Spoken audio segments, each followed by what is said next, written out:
Germany says it will shut down all its nuclear plants by 2022. A responsible decision or a nod to public opinion? And what are the global implications of the Germans going nuclear free? This is Inside Story.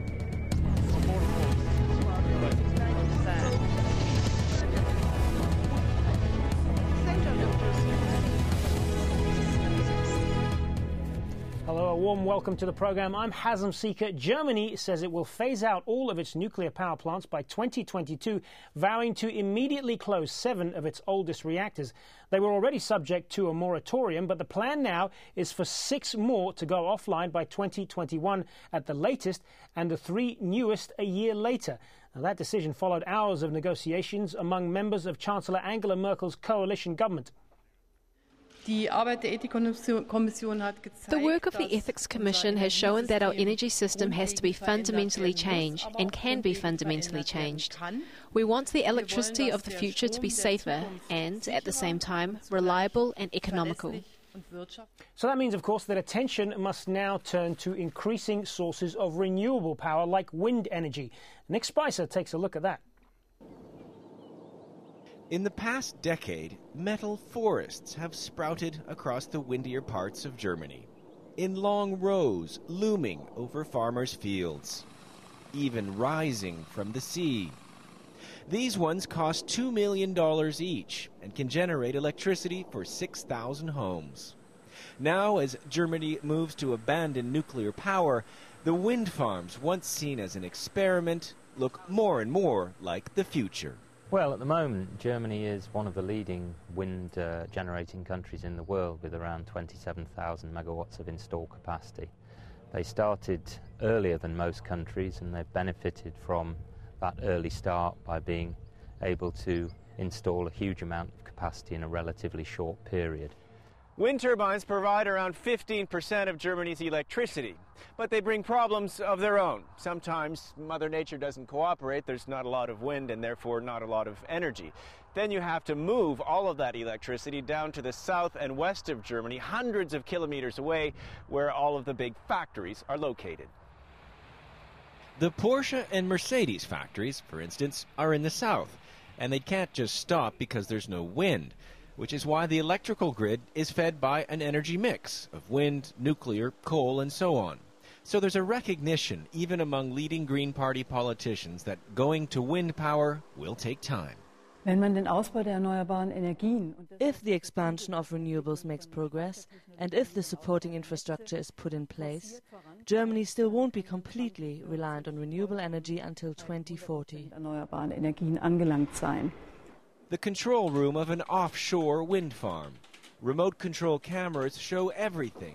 The turbines, the ships nearby, storms. Anyone who's gone sailing knows the wind at sea blows more constantly than onshore. So that's where many future wind parks will be built. But that costs more. And while wind is free, investment capital is not. Energy companies here say they will be competing for billions in investment money with China and the United States.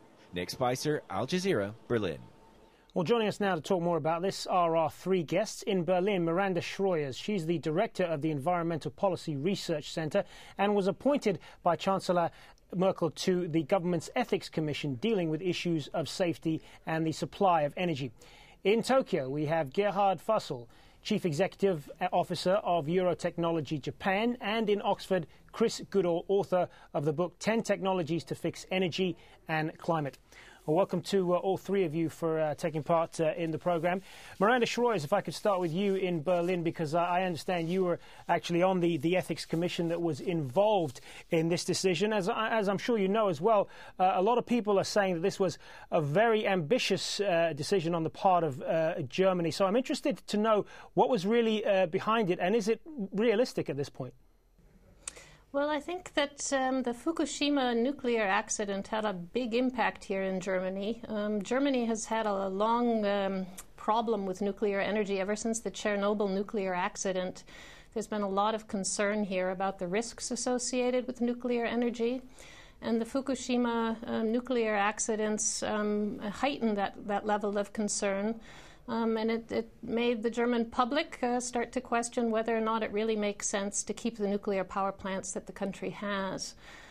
You may know that Germany had already decided back in the year 2000 to shut down the remaining nuclear power plants. So it's never been a question of building more nuclear power plants. It's always been a question of how long you let them run. Last year, the German government made a decision to extend the running lifetime of the nuclear power plants, but the Fukushima accident was enough to convince large parts of the population that that's not a good idea, and has actually put enough pressure on the government to turn back that decision.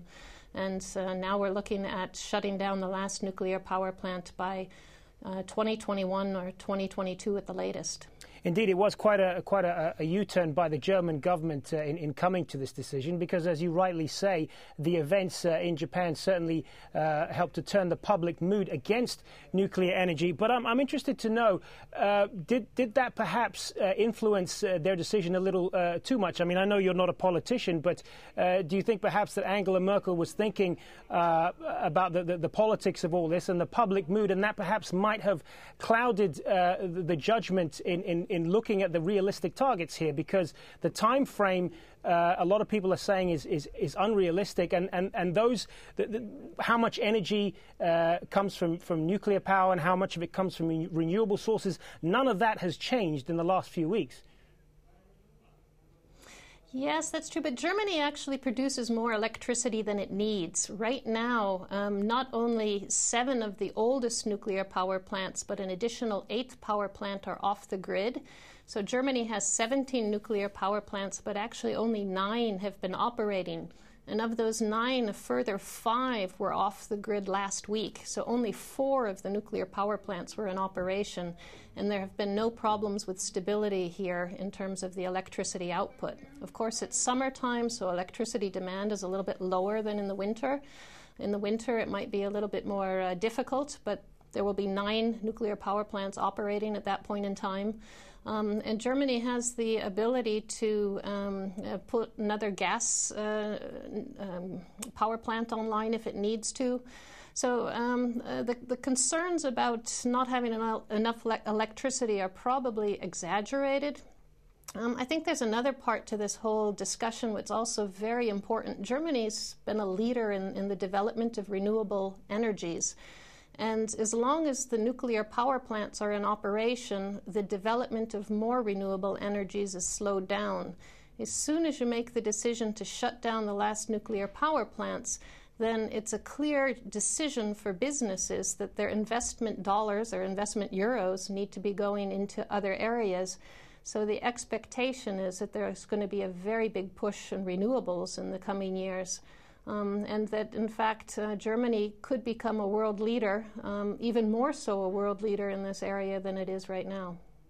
Gerhard Fassel in Tokyo, is this a good decision by Germany? I've lived a long time in Germany, and but it's not my role to give any judgments. But I'm certainly always very, very impressed by the German level of development of alternative energies like wind power and also solar cells. As you know, maybe there's a company called Q-Cells, which is one of the biggest German company called Q-Cells, which is one of the biggest solar energy makers, and there are quite a few other German companies which are leaders. It doesn't mean that Germany is the only country with industries in alternative industries, but Germany is certainly one of the leaders. So I can understand the logic behind it, but it's not my role to give a judgment on it. But it's certainly realistic. Now, I've been living a long time in Japan, and I'm here in Tokyo now, so I see it from the Tokyo perspective. In Tokyo, there's no discussion at the moment on leadership levels to abandon nuclear energy. So discussion is really on a different level here now at the moment. But still, I think Japan has a lot to learn from Germany in terms of the alternative energy area. And in terms of alternative energy areas, we have to look at different aspects of it. I mean, one is technology. You have to have the technology, for example, to make wind power and also to feed that power into the network and then to manage the network, which is an area which is called now with the name smart grids, which is a very, very important development. But then also you need the regulatory aspects, and I think as far as I know, in the regulatory aspects, Germany is also very advanced in that the legislatory and the regulatory background framework exists for individual or independent producers to feed alternative energies into the network. And I think Japan is behind in that area, as far as I can see. Chris Goodall, I know you're quite sceptical about any decision to break away from nuclear energy. Tell us why. Well, it seems to me that in the case of Germany, in the case of Britain, or in the case of other countries, if you abandon nuclear forever, completely, you run the risk of simply having to produce more and more electricity from fossil fuels. Germany predominantly uses dirty coal to make its electricity, the highest level of emissions that you can possibly have. If we are to completely decarbonise electricity production, that is to make it entirely from renewables and other low-carbon sources, I find it very difficult to see how Germany can do it in time. All right, we want to broaden this out a little bit more in just a moment, but first I want to put some of that to our guest in Germany. What do you say to that? These are unrealistic. This is an unrealistic policy. You know, no, I don't think it's unrealistic. Already last year, even with the decision of an extension of the running lifetime, there was a decision along with that Germany is going to get 80% of its electricity from renewables by 2050 and 60% of its primary energy from renewables by 2050. So the movement towards low carbon is already on the way here. It's been very strong. What I think the German public and the German government is hoping is that with new technologies we'll be able to make big strides with energy efficiency, that various forms of renewables will be developed. So you'll have offshore wind, you'll repower with more powerful wind turbines onshore, you'll do more with photovoltaic and new forms of photovoltaic. Concentrated solar thermal is looking like it'll be a technology for Europe in the future. And with a combination of different technologies plus use of what we were just talking about with a smart grid, it should be possible to go down to a low-carbon structure. And maybe what's even more important is that if Germany succeeds here, it shows another model to the rest of the world and says that it's possible to really develop renewables. And that alone would be a huge contribution to global efforts to deal with carbon dioxide emissions. Because right now, a lot of countries see renewables still as just marginal technologies, niche technologies.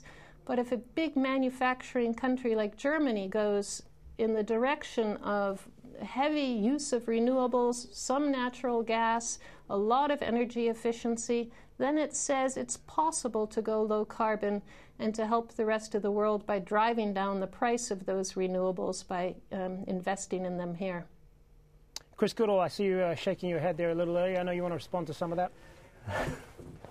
Well, actually, most of that I agreed with. I think your guests in Germany gave a very accurate presentation of what Germany's trying to do here. And it's not for me, someone who isn't a German, to comment on it. But I know that in Britain, what your guest said would be completely impossible. We're still toying with renewables. We've only got about 3% of our electricity from renewable sources in the UK, compared, I think, to about 15% in Germany or so. Germany's made much more of an effort. It is a more plausible story than it would be in the UK, but I still question whether it is possible to triple or quadruple the amount of renewable energy in that period at roughly the same price of generation as Germany is paying today. The big risk is that we end up having to pay 3-4 times what we're paying today for our electricity.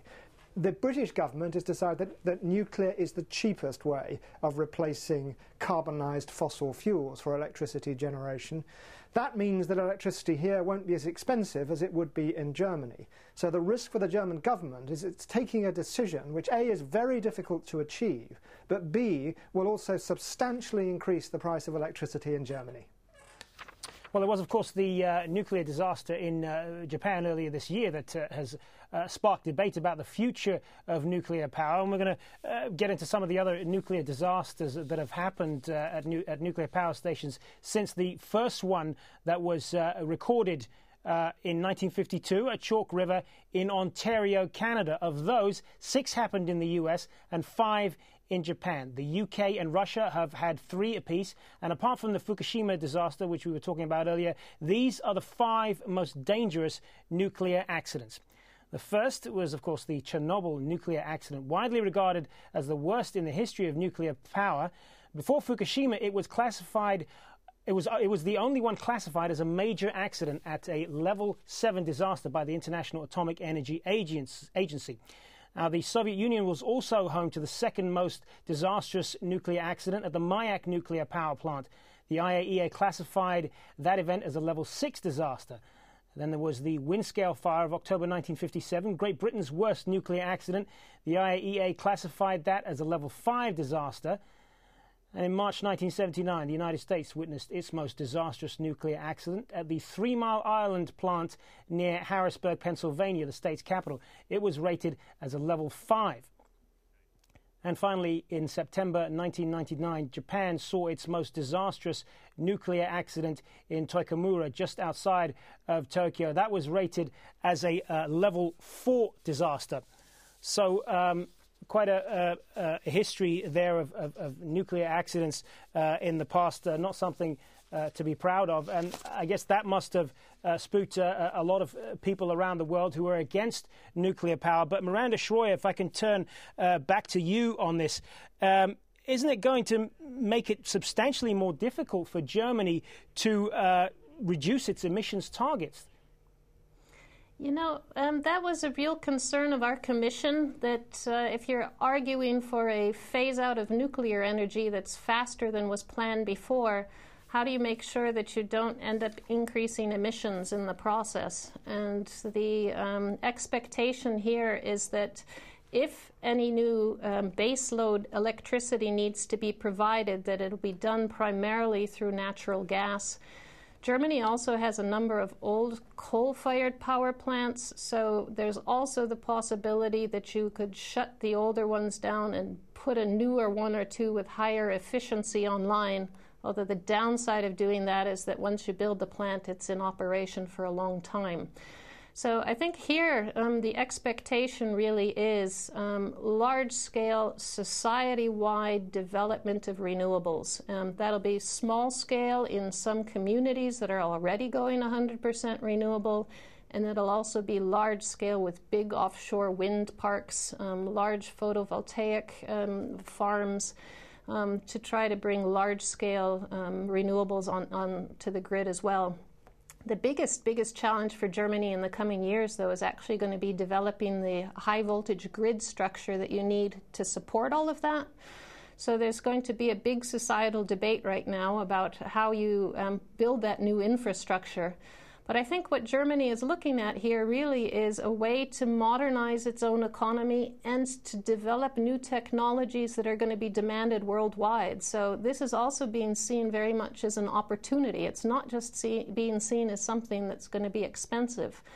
And that takes me back to Mr. Goodall's comment about Germany is going to be paying higher prices. In fact, electricity prices have been rising over the years, but that has less to do with renewables than it has to do with the general price of fossil fuels increasing over time. And the expectation is if we invest more now, then our children will have it better off because they'll be paying much less than we are paying now. And the other point that needs to be raised is that nuclear energy actually has a lot of hidden costs associated with it. The nuclear industry doesn't pay for its own insurance. So we're looking at the cost of Fukushima and thinking that's a very, very expensive bill that the Japanese government is having to help pay for at the moment. And then there's the question about the long-term costs of securing nuclear waste for generations to come. And we don't really even know what the long-term costs are associated with that. You talk about the... We're looking at it here. Sorry to interrupt. You talk about the cost of Fukushima. So I'm interested in turning back to Tokyo on that. Has the the results of that disaster sparked any renewed debate in Japan about their nuclear policy?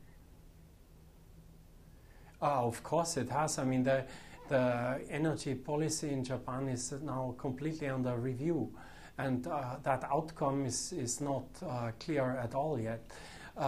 Before I answer directly to that point, I want to bring up one more point which is extremely important, which hasn't been mentioned so far, which is really a reduction of energy consumption. We've been talking so far in our discussion only about the generation side of the energy equation, but we haven't been talking about the consumption side. And one thing which is one immediate result of the nuclear crisis here in Japan is that Tokyo especially was forced to reduce the energy consumption by about 20% in a very short time. And that hasn't caused much problems in life, really. So it shows that quite a dramatic energy consumption is actually, reduction in the consumption is actually possible. And there have been recently a lot of advances in technology, for example, LED lighting. And LED lighting cuts the energy consumption of lighting by up to 90%. So if you have an LED instead of an inefficient traditional tungsten lamp, you can reduce the energy consumption by 90% to 1/10. And that LED technology originated in Japan. It was discovered in Japan, or developed first in Japan, about 10-15 years ago. And by now, Korea and Germany and US all have manufacturing, and Taiwan have all manufacturing of LED lighting. There's also insulation, then there's housing technology to make more efficient housing. So that part of the equation is also very, very important. And in my view, I mean, Tokyo has demonstrated now that it's possible to reduce energy consumption by about 25% without any big impact on life quality. Chris Goodall in Yes. Oxford, the International Energy Agency in Paris is saying that Germany's decision to go it alone, as it were, as far as breaking with nuclear power, could have a destabilizing effect on the power grids throughout Europe. And they say that this is, for that reason, this isn't a German problem, it's a European problem. What do you say to that?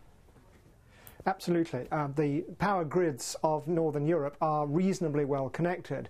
And if, as a result of this decision by the German government, there is a deficit of electricity in Germany, it will have to import more from other places. And that will tend to make life more difficult to manage the grids in the countries around. I'm not saying it's impossible. I suspect the International Energy Agency is being a bit pessimistic there, but it's clearly something which we have to worry about. May I go to your points about nuclear disasters that you made a few minutes ago? You called all of them disasters, even though many of them resulted in no fatalities and relatively few injuries. There have been, in the last 25 years, two very important nuclear accidents at Chernobyl and at Fukushima. Now, people still argue about the result of Chernobyl. How many people died? How many people will die? But reasonable scientists who've studied this extensively over a period of decades are saying that the total death toll from Chernobyl around the world may be as low as 100 people. In the case of Fukushima, it is probable, though not absolutely certain, that no one will die, partly as a result of the extraordinary action of the Japanese government in the aftermath of the disaster. During last year, just under 10,000 people around the world died in coal mining accidents, 3,000 of them in China. It turns out that nuclear, over the last generation or so, has been by far the safest form of generation of electricity around the world. And those countries that decide to give it up, which they have every right to do, need to bear in mind the costs in terms of energy costs, as I've mentioned already, but also in terms of human life, of moving to less safe technologies. Nuclear has proved to be astonishingly safe over the last generation. All right, that is going to have to be the last word. We want to thank all three of our guests for taking part in the discussion. Miranda Schroyer in Berlin, Gerhard Fassel in Tokyo, and Chris Goodall in Oxford. Many thanks for your time to all three of you. Thank you. And that's it for this edition of Inside Story. Thank you so much for joining us. As always, we welcome your comments and suggestions. You can email them to us anytime at insidestory@aljazeera.net. Bye for now.